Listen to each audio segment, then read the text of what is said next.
ভাবে আসে মোটামুটি যারা যারা পড়াশোনা করে, কেউ ক্লাস পার্টি করে, কেউ হয়তো করে না।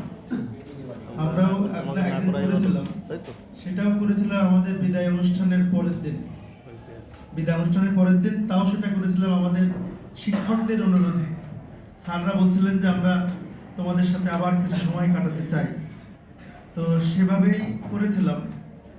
বিভাগের সভাপতির বক্তব্য, মানে যে অনুষ্ঠানের যিনি সভাপতি থাকেন, আমি আজকে খেয়াল করে দেখলাম অনেক ধৈর্যের ব্যাপার এতক্ষণ বসে থাকা, সবার বক্তব্য শোনা। হ্যাঁ, তো যে বিষয়টা হয়, আমি ওদের প্রথম ব্যাচকে বলেছিলাম, ওরা দুইজন স্টুডেন্ট, আমিও ভাগ্যবান যে আমার দুইজন শিক্ষার্থী আজকে বিভাগের শিক্ষক এবং একজন অফিসার হিসেবে, এবং একের পর এক আমি বিশ্বাস করি যে এই সমাজবিজ্ঞান বিভাগ ইতিহাস সৃষ্টি করবে এবং সেই দিন শুরু হয়েছে ইনশাআল্লাহ। তো আমি মজা করে ওদের বলি যে তোমরা চাকরি পাচ্ছ, তো আমি চাই যে তোমরা বিভাগের মেয়ে বিয়ে করো, কারণ আমি যখন অভিভাবক তখন আমি এটা বলেছি, ওরা সাক্ষী, আমি ওদের বলেছি এই সবুজ মণ্ডল সে এক জায়গায় চাকরি করে, সরকারি চাকরি করে, তো সে একটু কম আসে এই কারণে যে আসলে তো পৃথিবীতে শত্রুর সংখ্যা বেশি, বন্ধুর সংখ্যা কম। কেউ যদি তাকে শুধু একবার বলে দেয় বা ছবি তুলে বলে দেয় ওইখানে, তো তার সে চাকরিটা চলে যেতে পারে।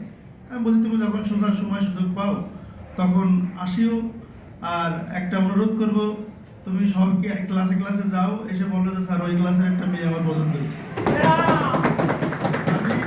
আমাদের শিক্ষকরা, বিশেষ করে রাজশাহী বিশ্ববিদ্যালয়ের শিক্ষকদের অধিকাংশ শিক্ষক বিভাগের মেয়ে বিয়ে করেছে, আমাদের স্যাররা অধিকাংশ শিক্ষক।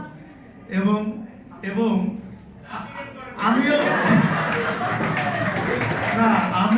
আমিও তোমরা মাস্টার্সে পড়ো, আমিও আমার স্টুডেন্টকেই বিয়ে করেছি। আমি পড়াশোনা শেষ করার পরে বাংলাদেশ ইউনিভার্সিটি যখন ক্লাস নিই, তখন সে বিবিএর স্টুডেন্ট ছিল, বাংলাদেশ স্টাডিজ পড়াইতাম। তো তারে পড়ানোর পরে আরো এক ব্যাচ পড়াইলাম, কিন্তু কিভাবে কি হয়ে গেল।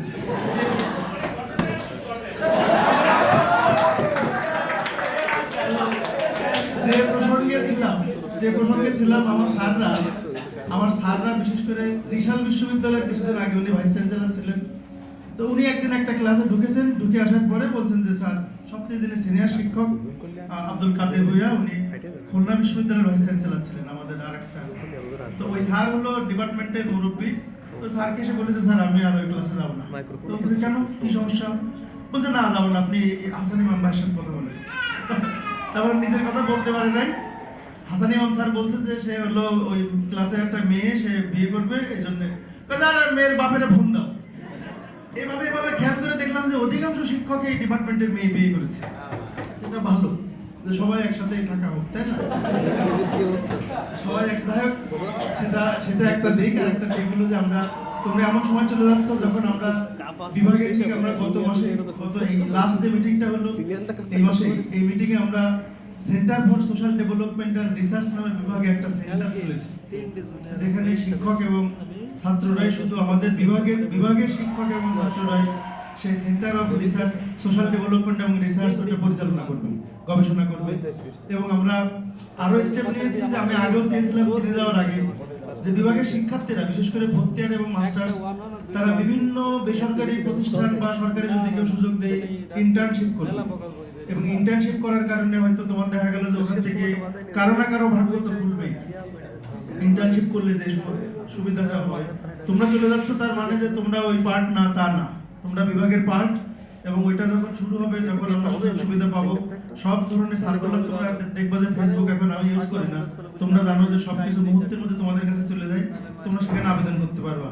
স্যাররা বা তোমরা যারা বলছিলে যে আমরা সবসময় কানেক্টেড থাকতে চাই, আমি তো তোমার আসার পরে দেখছি যে আমি চিনে যাওয়ার আগে যে সমস্ত স্টুডেন্ট ডিপার্টমেন্টে আসে, তো আমার মনে তাদের হয়তো আমি খুব বেশি চিনতাম, এর আগে যে 2-1 ব্যাচ বের হয়ে গেছে তাদেরকেও আমি যাওয়ার আগে চিনতাম।